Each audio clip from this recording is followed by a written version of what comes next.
Good morning, listeners, and welcome to the Morning 4 podcast on this, the last day of May 2019. Today is the first official day of summer break in our house, and we celebrated last evening with a little pizza party and picnic with our neighbors. We turned on the yard sprinkler after a little while, of course, like a proper summer yard party should entail. And the kids enjoyed that first taste of the best season of the year, in my opinion. And the adults breathed a little sigh of relief knowing we'd crossed that finish line, at least for this school year. As I've mentioned before, I enjoy switching up my regular routine to try new things, and summer break really represents that in our household as a whole. It's a chance to try new things that you don't have time for during the school year, a time to maybe get a little extra rest, spend a little more time with the people you love.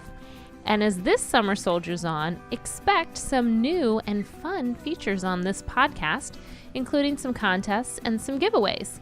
And as we get closer to the 1-year anniversary of this podcast, which is in July, I'll be unveiling some new things for the year ahead, all with a positive angle and in a short form format so that you can listen each and every weekday as you do now.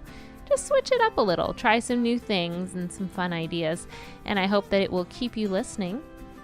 If you have something you'd like to see on the show or a feel-good news story you want to share with me, go ahead and email it to me at morning4podcast@gmail.com.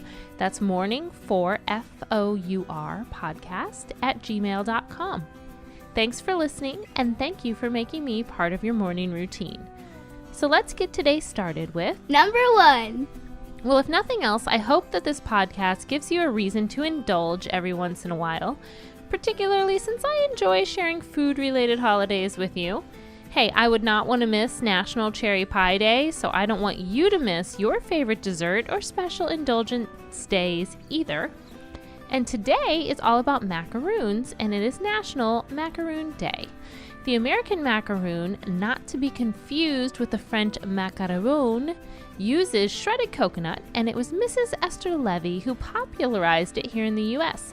In 1871, Mrs. Levy published the first Jewish American cooking book, and she put the macaroon in a chapter on cakes.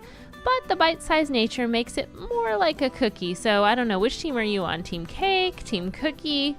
But whatever you choose, enjoy these pastel treats. Number 2. Is your mind already racing today? Or maybe you just like to ease into the day and the thoughts of today haven't caught up to you yet? Have you ever wondered how many of those thoughts run through your brain on any given day? I guess that's one more thing to think about.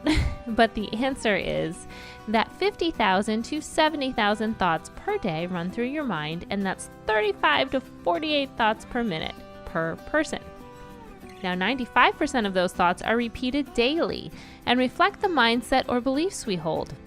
There are some people, including me, who believe that our mindset governs our actions, which leads to results in life. So in short, if you have a mindset that limits your potential, then you will likely accept the limited results in your life.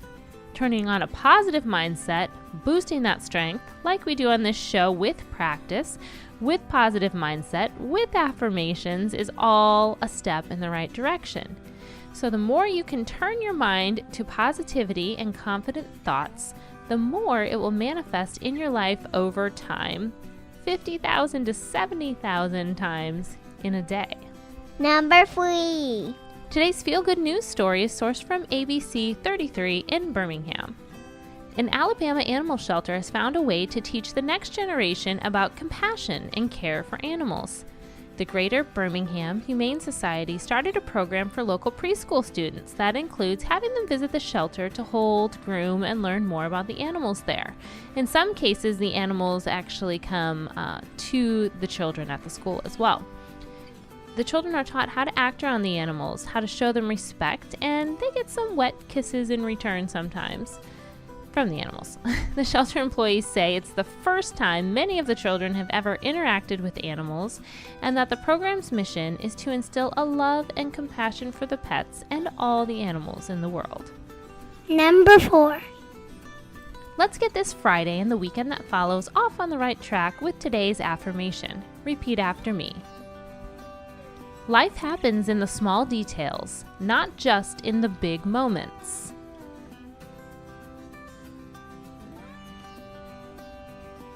Today, I will celebrate the everyday ways my life is amazing. Have a great Friday and weekend. I'll see you back here again on Monday.